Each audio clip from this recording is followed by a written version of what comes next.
तो बच्चे, हम पिछले वीडियो में आपको यह बताए थे कि हमको इस किताब में, नागरिक शास्त्र की किताब में 8वां क्लास में क्या पढ़ना है। तो सबसे जो पहला अध्याय है इसका नाम है संविधान। हमको क्या पढ़ना है? संविधान। आप पिछली कक्षा में भी संविधान के निर्माण के विषय में पढ़े हैं, यानी हमारा संविधान कैसे कैसे बना। आपने यह भी जाना कि हमारा संविधान विश्व के सबसे बड़ा लिखित संविधान है। दुनिया का सबसे बड़ा लिखित संविधान कहाँ का है? भारत का।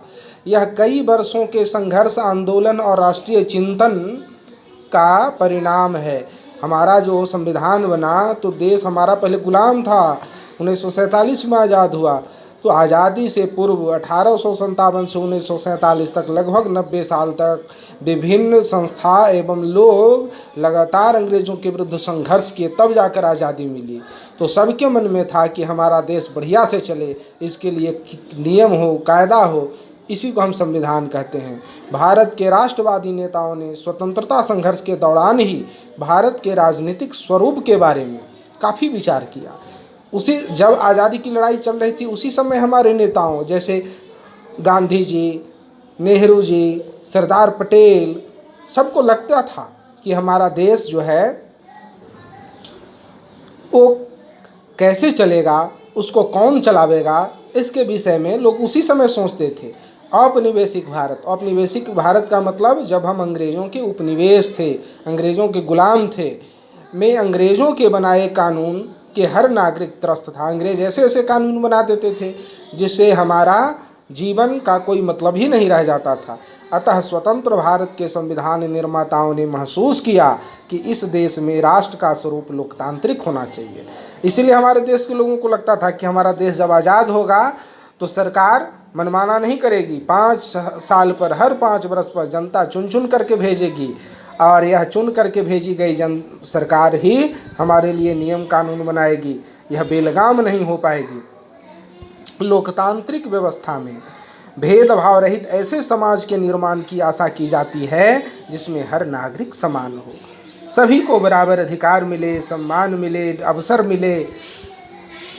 इस अध्याय में हम भारतीय संविधान के विभिन्न आयाम, यानी हमारा संविधान क्या क्या व्यवस्था करता है, इसको हम पढ़ेंगे। इन आयामों से ही भारत के शक्तिशाली लोकतांत्रिक समाज के उद्देश्य को पूरा किया जा सकता है। यानी हमारा देश में लोकतंत्र तभी मजबूत होगा जब संविधान में की गई यह व्यवस्था हम अपनाएंगे। हमारा संविधान क्या क्या व्यवस्था करता? तो पहला, भारत के संविधान में है संघवाद। हमारा संविधान में पहला चीज़ क्या है? संघवाद है। यानी हमारे देश में संघीय शासन व्यवस्था है। संघीय शासन व्यवस्था का मतलब होता है कि देश में एक से ज़्यादा स्तर की सरकार। हमारे देश में केंद्र, राज्य एवं स्थानीय स्तर की सरकार है। कौन कौन? केंद्र स्तर, राज्य स्तर और स्थानीय स्तर। केंद्र स्तर की सरकार को केंद्र सरकार कहते हैं, जैसे उसके प्रधानमंत्री नरेंद्र मोदी हैं। राज्य स्तर की सरकार को राज्य सरकार कहते हैं, जैसे इसके प्रमुख मुख्यमंत्री श्री हेमंत सोरेन हैं। अब इसी तरह स्थानीय सरकार, जैसे हमारे पंचायत, बंका पंचायत के हमारे मुखिया जी हैं। तो पिछली कक्षाओं में आपने राज्य सरकार एवं स्थानीय सरकार के बारे में अध्ययन किया है। भारत के सभी स्तर की सरकारों को विभिन्न मुद्दों पर फैसले लेने का स्वायत्त अधिकार है। यानी पंचायत भी फैसला ले सकती है, राज्य सरकार भी फैसला ले सकती है और केंद्र सरकार भी।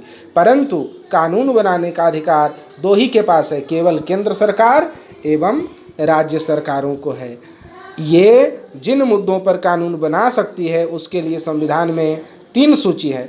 यानी केंद्र सूची, केंद्र सरकार जिस पर कानून बनाएगी उसको संघ सूची कहते हैं।